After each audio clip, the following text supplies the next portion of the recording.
faced with dealing with government without newspapers or news media in Chicago.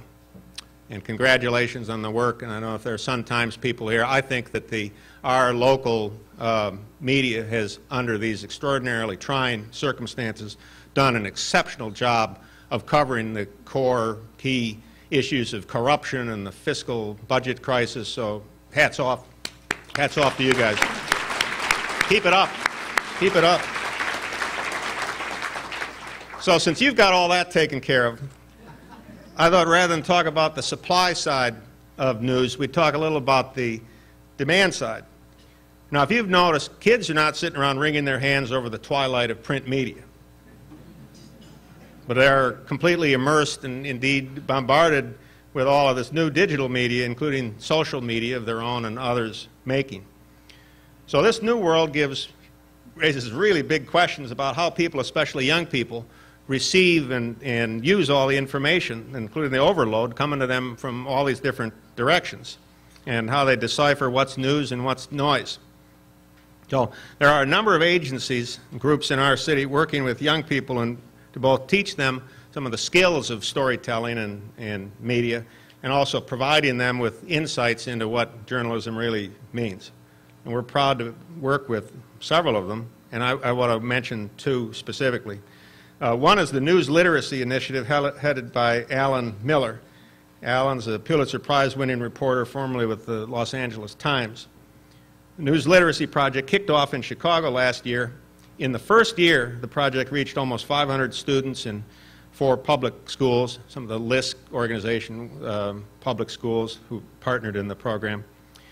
And a number of our news organizations, including the Chicago Tribune, NBC, WBEZ, and Univision, are participating in this, having hands-on help and coaching for the students on real live issues of journalism in the classroom. It's just terrific. Thank you so much for participating in that. The objective is to get kids to think critically about news and information and what you heard about what's credible and what's not, and the value to them and to the community of being able to understand and tell their own stories. Here's one thing. Courtney Smith, who's a 14-year-old student at Rivas School on the Chicago South Side, summed it up this way: I don't forward emails anymore because if it's false, I don't want other people to believe it. How about that? How many people do I wish would do more of that? Huh? She says, I also check multiple sources for accurate information. My goodness. So, anyway, that's what a novel idea.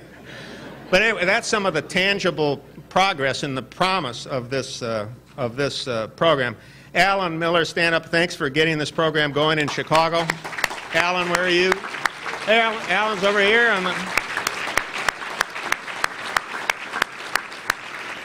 There are other groups like Radio Arte that give students the opportunity to learn directly how it is to be a journalist and create their own media. Radio Arte is an initiative of the National Museum of Mexican Art and is a bilingual, youth-driven public radio station. It promotes socially conscious journalism, provides media literacy training, and creates programming that's not always available over the traditional media. It's a really great program. Let's let one of the Radio Arte students share her own story with you. Radio Arte is like a second family for me. It gives me a lot of confidence in my life. It's a great experience that we've gone through, and I'm really glad since the beginning that I got involved in it, and I'm sort of very experienced, and I can do journalism, and I can speak on the radio, and I can inform people. So it's something really great. It's not just like, oh, you're on the radio and that's it. It's really, really, really great, and I think that we can just look for opportunities and see what's out there. So Jorge Valdivia, the general manager of Radio Arte, was not able to be with us today, but let's thank them for the work they're doing.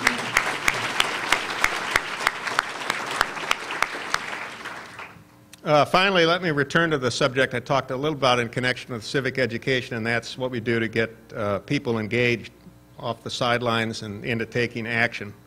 And importantly, too, starting with kids building a lifelong habit of being involved in the important issues in their community. Several of our partners, and again some of them here today, are doing some extraordinary work in building this commitment to action on the part of our children. One is Interfaith Youth Corps under the leadership of Ibu Patel and Rich Van Hees. Rich is here, Ibu couldn't be here. It's a youth-led, Chicago-based international organization that brings together people of different faiths in service to their community, at the same time in an effort to break down divisions that grow up between people of different religions.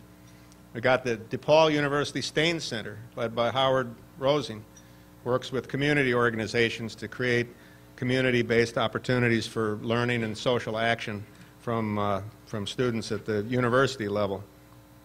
Darlene Rossetti, who's the regional superintendent of DuPage Office of Education, is one of the passionate advocates for civics education, and she's a member of the Civic Mission Coalition and has helped lead the growth of the democracy schools in DuPage County.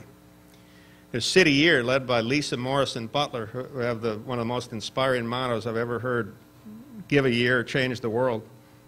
And they actually do that. And they unite young people of all backgrounds for a year of full-time service in communities. And they've graduated nearly 800 core members and helped nearly 10,000 children through their mentoring and tutoring programs since they got on their way in 1994.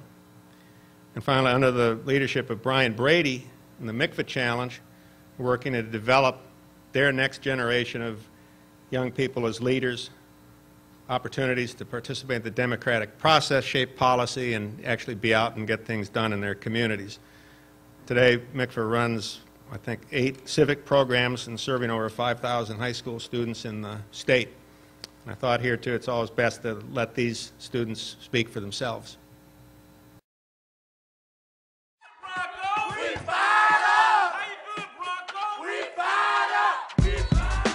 Having a strong impact on the issues and understanding so that we can relay them back here in Chicago. I was wondering if I could ask you a few questions about this year's election.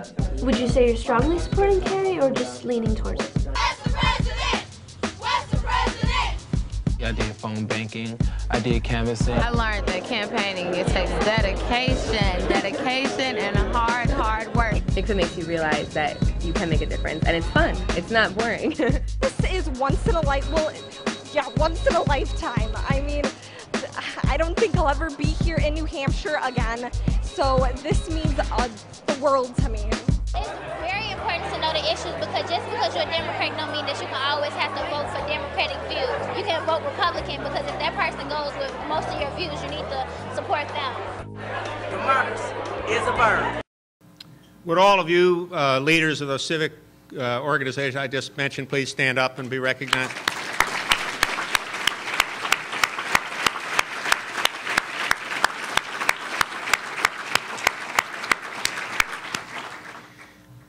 Yet with all the excellent work being done with our kids throughout the city, it will mean little or nothing if we can't keep them safe, indeed, keep them alive.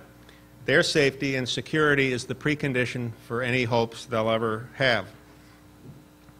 Dealing with the problem of gun violence in our communities just got more complicated with Monday's Supreme Court ruling.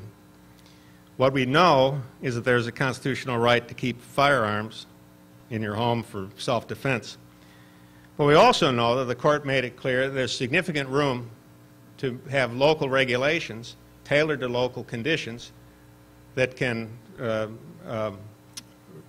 regulate the ownership, use of guns, and that can be tailored to local conditions to make sure that our communities remain safe. And fortunately, we've got great leaders in the city, like our mayor, who's been the most relentless champion for sensible gun policies of anybody in the country. We've got people like the Ellen Albertine and the Joyce Foundation who have been leading the policy work in that area for years. So hopefully at the end of this we're going to come up with a workable approach that does the best we can do for the people in Chicago, particularly the kids, to keep them safe. Bruce, if I can borrow from here, I thought the closing passage of yesterday's Tribune editorial was right on point. It's one thing to lose in court.